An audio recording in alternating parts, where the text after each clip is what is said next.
pessoas moram na sua casa? E na sua rua? E no seu bairro? A primeira pergunta é fácil de responder, não é mesmo? Pode ser que até dê para contar nos dedos da mão. 2, 3, 5 pessoas talvez. Mas a partir daí, como saber quantos somos em todo o Brasil? Fazendo um levantamento chamado censo. A palavra censo vem do latim census. É que a Roma antiga queria saber quantos eram seus cidadãos e que profissões eles tinham. Quem fazia a pesquisa era um magistrado chamado censor. Mas muito antes da própria palavra censo aparecer, essa coleta de dados já existia. Um dos primeiros registros conhecidos de censo foi realizado por um imperador chinês chamado Yao, que há 4.000 anos quis saber quantos súditos ele tinha para defender o seu território e quantos trabalhavam. No Brasil, o primeiro censo aconteceu em 1872 sob o império de Dom Pedro II. Do descobrimento em 1500 até 1872, algumas contagens foram feitas, mas nada oficial. Em 1693, a descoberta de ouro em Minas Gerais mudou tudo. Muitos portugueses migraram para o Brasil. Além disso, Portugal e Espanha brigavam pelas terras que hoje formam o território brasileiro. Resultado? Como o imperador chinês, lá atrás, a coroa portuguesa começou a prestar mais atenção à riqueza que se produzia por aqui.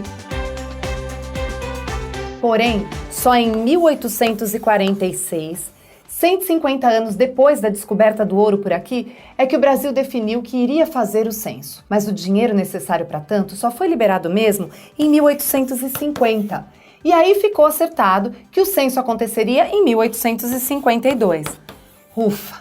Eu sei que lá no início da nossa conversa dissemos que o primeiro censo foi em 1872. Por que mudamos agora para 1852? Bom, é que no meio do caminho para o censo houve uma revolta.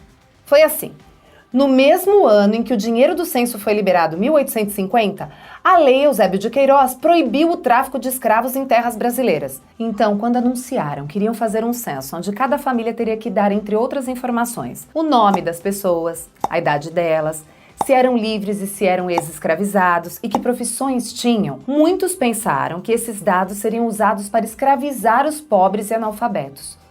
O número de revoltados foi tão grande que foi comparado a um enxame de abelhas. Daí que em Pernambuco a revolta popular ficou conhecida como Guerra dos Marimbondos. Já na Paraíba, a revolta ficou conhecida como o Ronco da Abelha. Abelha ronca? Bem, enfim, o censo só foi possível 21 anos depois, em 1872. As pessoas escolhidas para fazer o recenseamento deixavam o formulário com o considerado chefe da família, que deveria devolver tudo preenchido. E afinal, o que o primeiro censo brasileiro mostrou? Entre outras coisas, que o Brasil Império tinha quase 10 milhões de pessoas. 8.400.000 eram livres, 1.500.000 escravizadas. Mais de 8 milhões de pessoas eram analfabetas. Apenas 1,5 milhão sabia ler e escrever. Negros, pardos e indígenas eram maioria, 62% da população. Brancos, minoria, 38% da população. Mas como o mais difícil é sempre começar, a partir daí o Brasil fez mais 11 censos. E desde o primeiro até hoje, a população brasileira cresce sempre. Se no primeiro recenseamento o Brasil não chegava a 10 milhões de habitantes, hoje somos mais de 200 milhões. Mas saber apenas quantos somos não basta, claro que não. É preciso saber mais. Lembra que o primeiro censo mostrou que a cada 10 brasileiros, 8 eram analfabetos? No decorrer dos anos, por meio do acesso à educação, esse número se inverteu. A cada 10 pessoas, 9 sabem ler e escrever. Esses e outros dados, como domicílios que possuem energia elétrica, saneamento básico, a longevidade dos brasileiros, por exemplo, são necessários para a criação e o direcionamento de políticas públicas, além de permitir que tenhamos uma projeção, ou seja, uma visão em perspectiva do futuro, de como o país vai caminhar nos próximos anos. Quem cuida de mostrar a cara do Brasil em números é o IBGE, Instituto Brasileiro de Geografia e Estatística, que há mais de 80 anos organiza o Censo Brasileiro. Então, quando o pessoal do censo bater a sua porta, colabore com o recenseador.